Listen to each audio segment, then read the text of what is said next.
the biggest con for me is the fact that it is so small and it is so portable. Now, I know you might be wondering, girl, didn't you literally get this device so that it could be portable? Hi Slayers, and welcome back to my channel. My name is Eileen, and in today's video, I'm going to be telling you all about the BOOX Palma 2, which is a pocket-sized e-reader that runs Android OS, and I'm going to be giving you my thoughts on it after using it for a month. So to start off with this video, I'm going to tell you why I got this e-reader in the first place. So in my schedule, I have a place where I go sometimes that if you are on your phone, it is kind of okay, but if you are actively ignoring whatever you're supposed to be doing, working on a project, being in school or something, it's definitely noticeable. And so I, of course, try not to be on my phone in the first place, but I figured to myself, if I'm going to be on my phone, I might as well be reading, and maybe I should get a device that kind of looks like a phone so I can read a little bit more inconspicuously rather than whipping out a whole book or whipping out one of my e-readers, which are a bit larger. I also just like the idea of having an e-reader that was super easy to fit in my pocket or fit into any of my bags and to carry with me on the go wherever I went. And I also like the idea of having some sort of dumb phone where I could still participate in using some apps, but I'm not scrolling on social media with this device. And of course, I wanted to read some fanfiction, and you can do this on here, you know? It's definitely not Danimphil fanfiction. Anyways. But now that you know why I got this device in the first place, I'm going to be telling you some pros and cons with it, and why I sort of ultimately feel like this device is a little bit overhyped in the tech industry world. Okay, let's start off with the pros. So some of the biggest pros about using the BOOX Palma 2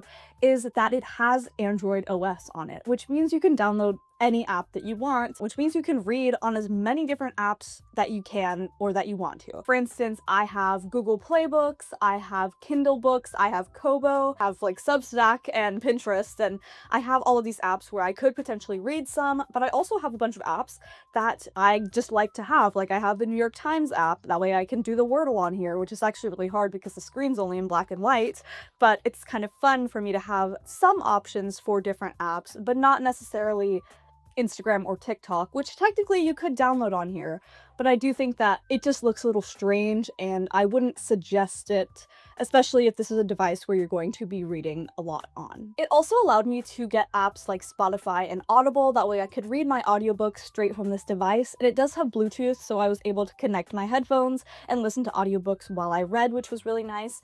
It also has speakers, which are okay. I personally didn't enjoy using them very much, but I also don't really know that I needed to very much, so they're definitely workable speakers, but it's not something I would say is super great audio quality, but I did really like to have those apps there, that way I could listen to audiobooks, or I could also just listen to music while I read, and it all was on the same device. And also the actual Android system is Android OS 13, so it's pretty up to date right now, but it does have that caveat where because it's running on Android OS, eventually it will start to become obsolete. But overall, it really gives you the option, just like any device that has Android OS on it, to read from anywhere or read from any app that you're comfortable with.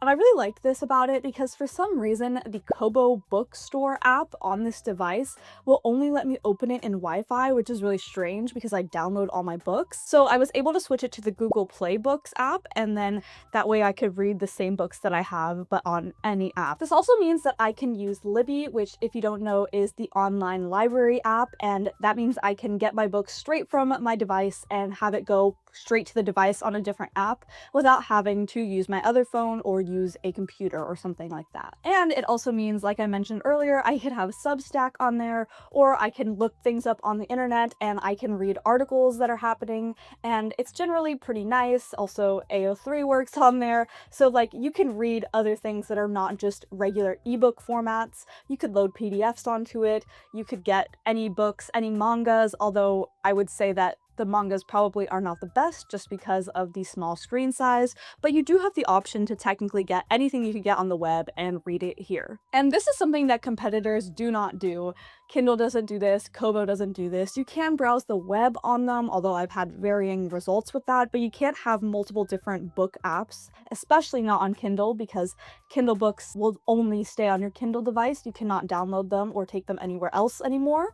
So I like that this is basically telling you, it's free for you to read with what's best for you. And I think that that's like a really big pro for this device. Now, it's not the only device that does that. BOOX also offers a bunch of other devices that are like normal sized e-readers that can do that. So this is not like a characteristic that is unique to this device, but it is something that this device has. And along with that, like I mentioned, I liked having some other apps on there in case I didn't feel like reading, but I also didn't want to like doom scroll and I still wanted to pick up this device. So having the option to do like the Sudoku app or having the option to scroll on Pinterest, even if it was black and white, was still kind of fun for me to feel like I was doing something slightly productive, even though it's not really productive, but it's definitely not me scrolling on Reels thinking about dying and that kind of thing, you know? And this brings me to another pro, which is that because I had this device with me pretty much all the time, I was able to be on my actual phone a decent amount less. Now, I do feel like in the beginning when I first had the BOOX Palma 2, I was like, oh wow, it's so new and so cool that I really wanted to use it all the time, and I feel like it kind of has gone down a little bit from how much it's been keeping me off my phone. I feel like now I kind of treat it a little bit more just like a regular e-reader instead of a dumb phone replacement phone. But I will say that it was helpful for me to attempt to stay off my phone, but I don't think it was life-changing, altering, and like a total replacement for my current phone. Now, another pro about this device is that the battery life was pretty good. It definitely lasted me, I'd say like 3 to 4 weeks on one charge, but I was using it pretty lightly, so I've seen some various things about how long it actually lasts, but it definitely should last longer than a normal smartphone, and that's pretty typical for any e-reader out there because they don't use the same technologies, and it allows them to have much longer battery lives, usually weeks of battery life. This device also allows for you to have a lot of storage capacity, so it has 6 gigabytes that it comes with naturally, but you can also have the option of putting a 128 gigabyte micro SD card. That way you can have as much storage as you need, and that is a lot of storage for an e-reader device. The other thing about this device is it has a really nice screen. Everything about it looks really crisp. It's a 1200 HD carded display, and it just looks so nice. I also appreciate that it has warm light features, so you can set the brightness and set the warmness however you want it to be, and it also of course has dark mode. And even though the display is only 6.13 inches, it still has a really crisp, nice look to it. I also appreciate that you have the ability to customize a lot of the settings of how it's displaying, so you can customize how fast the refresh rate is, and you can customize the brightness and the contrast of the display. So it's a really customizable device overall, and that's kind of a theme about the device that I really enjoy. The other thing about this device, and also the screen, is that things were pretty fast, and I was able to open apps and to refresh pages and to go to the next page in a fast manner. There were some times when it was slow, especially when booting it up, because the device does fully go to sleep every time, and you do have to wait for the on sequence to go on, which I found a little bit annoying. But for the most part, actually like being in the device felt fast, especially for an e-reader. And I mean, it definitely didn't feel slow. It didn't feel as slow as most men. Also, in terms of the design, I really like that there is a fingerprint sensor, which if you're going to have your information in the Google Play Store and you're downloading apps and stuff and you have yourself still signed in, I would recommend putting a passcode on it. However, I maybe turned mine off. The signing in and having a PIN was a bit annoying for me, but if you didn't want to put your PIN in, you could use the fingerprint sensor, which was cool, and that is an upgrade from the original Palma. And something I really, really like about this device is that even though it is so small, one of the most like unique things about it is that these volume buttons on the side double as page turn buttons, and you hardly ever see an e-reader that has page turn buttons and is this small. All of my e-readers that have page turn buttons are huge. They're like 6-7 inches. 6-7. And also I like that this device has auto rotate in it, so that if you're reading something like this and then you decide you want to read something like this, you can do it. And then my last big pro is that this device, so portable. Oh my gosh, it's a really small device, and I was able to fit it into my going out purse. I put it in my going out purse when I went out. I was able to fit into any jean pocket I wanted to, skirt pockets, like even the skirt pockets where they're like athletic wear and you like hook up the side and put it in like under your skirt, which always feels a little weird to me. I was able to fit this in here. There's really not any place I couldn't take this, which was definitely the highlight for me. And I also am very weird and I have this fear of getting trapped in an elevator. And so I love to tell myself, okay, if I get trapped in the elevator, I'll always have my water bottle on me and I'll always have a book on me. And so having this device was like, oh, I have multiple books on me. I could get trapped in an elevator all day long. So I liked that I somehow became a little bit emotionally attached to it because I could take it anywhere with me. Also, it was really good for like being in liminal spaces where you're like standing in line waiting for coffee or like on public transport and you don't want to whip out your e-reader or whip out a book. Maybe you don't have a ton of time and you just like want to put something in your pocket and take it out to read when you can. This did a really good job at that for me. But now I know you might be wondering why I said that this device was overrated, and let's talk about it. Let's go ahead and get into some cons about the BOOX Palma 2. So to start off, the biggest con for me is the fact that it is so small and it is so portable. Now I know you might be wondering, girl, didn't you literally get this device so that it could be portable? And the answer is yes. And I'm just gonna have to admit that I haven't been reading as much when I was carrying around this device.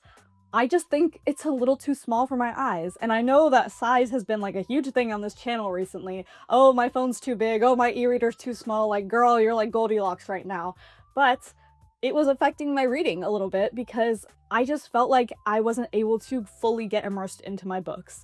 And if you're someone that's like used to reading on your phone or used to reading on a smaller device, then I think that you'll be totally fine. But if you're someone that's coming from like reading big books, you probably won't be totally fine because I just had a hard time fully getting into this book. And also because the pages are so small and there's like so much less text, I felt like I was like skipping words a lot and I was just skipping straight down the page.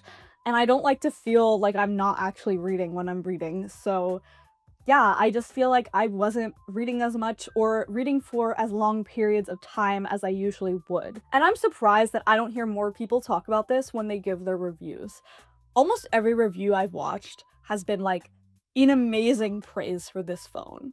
And I understand, it's a really cool, unique e-reader, but it's not making me read more. But now if you're someone that's maybe considering using it more as a dumb phone, I also tried to use it in that way, and I also was not getting into it as much, and that's because this device doesn't have any cellular data, so you always have to connect it to Wi-Fi or to a hotspot. That was just an extra step that I didn't always want to go through to play a game or to scroll on Pinterest or to look at articles. It was better used when I was in my house or when I was on campus where it automatically connects to the Wi-Fi.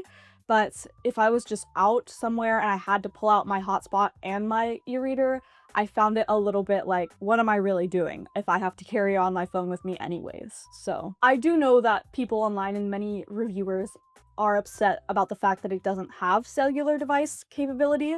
But I also get it because then you would have to pay for a cellular plan for your dumb phone, which sounds dumb. To me, it was just like, well, I'm not reading very much, and also I'm not using it as a dumb phone, so why do I have this device? And I especially questioned it because this device is not cheap. It is $270. That's a huge price for an e-reader, especially an e-reader this tiny. So if you don't know, a Kindle Basic is around $110. So this is like close to double that. Is that double that? It's definitely double that. Or even like the higher up model in the Kindle system, the Kindle Paperwhite, $170. Or in the Kobo lineup, the Kobo Clara and Kobo Black and White are like $160 as well. So this device is at least $100 more. It just felt like I was trying to justify the value to myself often, and for me, the value was not there as much. Now, I think why it's so expensive is because it has Android and because it is pretty unique. There's not a lot of phone-sized e-readers out there. But for me and my reading purposes, I would rather spend $270 on getting a Kobo Clara Color, where I could have color, I could have page turn buttons, and I could have a stylus use for around like $300. And to me, that feels like a better price versus just getting a portable e-reader, when also a Kindle Basic or Kobo Clara Black and White are very similar in size. And I'll show you a little comparison. So for me, I just feel like I don't hear a lot of people talking about the value or feeling like $300 or $270 is expensive when it is, especially in the e-reader world. Now, a couple of other smaller cons was that I noticed it would ghost pretty badly. Not often, but sometimes, and when it did, it was like very noticeable. I had to go back and refresh the page, which doesn't happen a lot on my other devices, but I understand that this one is running a lot of different systems and stuff, so I wasn't really mad about it. I just wanted you to know. I also would say that the scrolling feature on it is not my favorite. I tweaked some of the settings to get it a little bit better, but it still felt kind of choppy, especially compared to like reading an article on your phone versus reading it on here. I was a little bit like, this is not the best reading experience that I'm having right now. And then also, it says online that it's water resistant, but it doesn't really say up to how much, so I would just be careful with putting water on it or near it at all. It's not like the other devices or other e-readers that sometimes are waterproof. Now that you kind of know where I'm coming from, let me tell you just like some concluding thoughts. I really do like the device. I like somehow became emotionally attached to mine. Maybe it's because I have weird anxieties, who really knows, but yeah, I did become emotionally attached to it because I felt like I could take it anywhere with me. I was really excited for it, and I do think that for what it is, it's a different device to have. It's not like any of my other e-readers, and I really appreciate the fact that it's unique and the fact that I could get any book on there that I want, basically at any time that I want. Also, the presence on social media, the amount of like YouTube aesthetic unboxings and TikTok aesthetic unboxings, which I love to watch, but I'm just surprised at how many people are always talking about all of the really cool things about this phone and almost never mentioning how expensive it is and if it's improving their reading or not. Now, I know that people are not always going to have my opinion. I'm sure that out there that some people found the portability to skyrocket their reading, and I encourage you to find out if you do want a smaller device like this. But I'm just surprised that almost nobody ever mentions that aspect of it or even gives that caveat. So I was really expecting to come into this device and just love it and give you the most rave review, but instead I'm kind of giving you like, I don't know if you should buy it. And that's just because I genuinely just read less than I read with my other e-readers. And it's not just because of like the book I was reading or anything like that, because I finished the book in a different e-reader. It was just like I didn't feel like I was truly reading immersively when I would read on this device. I felt like I was surface level reading, which was fine and especially good for when I was out and about, but when I wanted to like sit down and like read in my bed, I did not want to pick up this device for that. And so would I necessarily buy it again or tell you to buy it? I don't know if I'd buy it again, but I would say if you think that you're gonna really like it because you are looking for a portable e-reader that you can use in situations where you can't just have a full book or a full e-reader out, then I think it's definitely worth it. And I especially like that it comes with the Android OS. That way you could have any book on there or any article or any fanfiction that you want on there. People who I think would benefit from buying this e-reader, I'm gonna give you like a couple categories, are college students who are on campus a lot, but like need to read in only very portable settings. I think it would be good, especially because campuses often have Wi-Fi, so it will hopefully automatically connect while you're there. I also think this would be good for anyone who commutes majority of how they get around, because I find reading it on the train or reading it on the bus would be really, really nice. And it's really good for that. It's really good for not taking up any space and for being able to be easily put in a bag or your pocket, and then you can leave the train or leave the bus.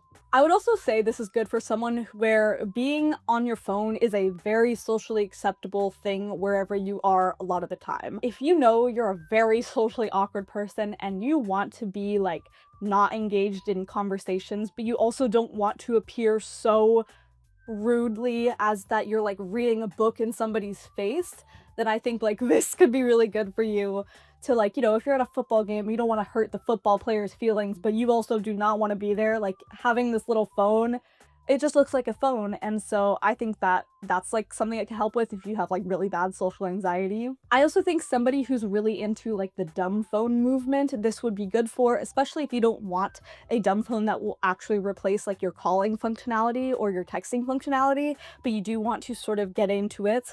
I think this is a good way to start, but do know that you can never have cellular activity on it, so you will always have to be near Wi-Fi somehow to use most of the apps. And I also think this would be good for someone who already owns e-readers or an e-reader and wants a portable e-reader and like a bigger e-reader, especially if the e-reader that you own is bigger, like I said. Because I don't necessarily think this is a great first e-reader because it is more like having a phone than having an e-reader in terms of the size of it. And so to me, an e-reader is supposed to mimic more of a book size rather than like a phone size. I did just want you to know before you buy kind of thing. Or I would say if you were like really on the fence about it, then probably don't buy it. So yeah, anyway, Slayers, thank you for letting me yap about e-readers once again.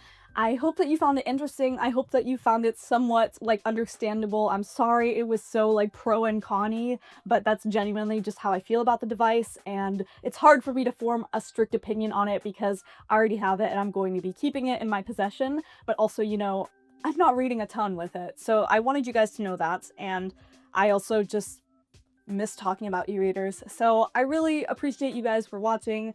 Thank you so much. Remember to like and subscribe, and I'll see you all later. Bye! Hi guys, so this is Editing Eileen, and I just wanted to say that I just saw that BOOX released an update for their phone, and they're releasing a new version of the Palma that has color and cellular device activity, and it is going to be $400, and it's released for pre-sale right now. So in case you watched this review and you were like, dang, I wish I wanted to spend more and get color and cellular activity, there may be an option for that in the future, but if you're still looking at the Palma, then this is the video for you.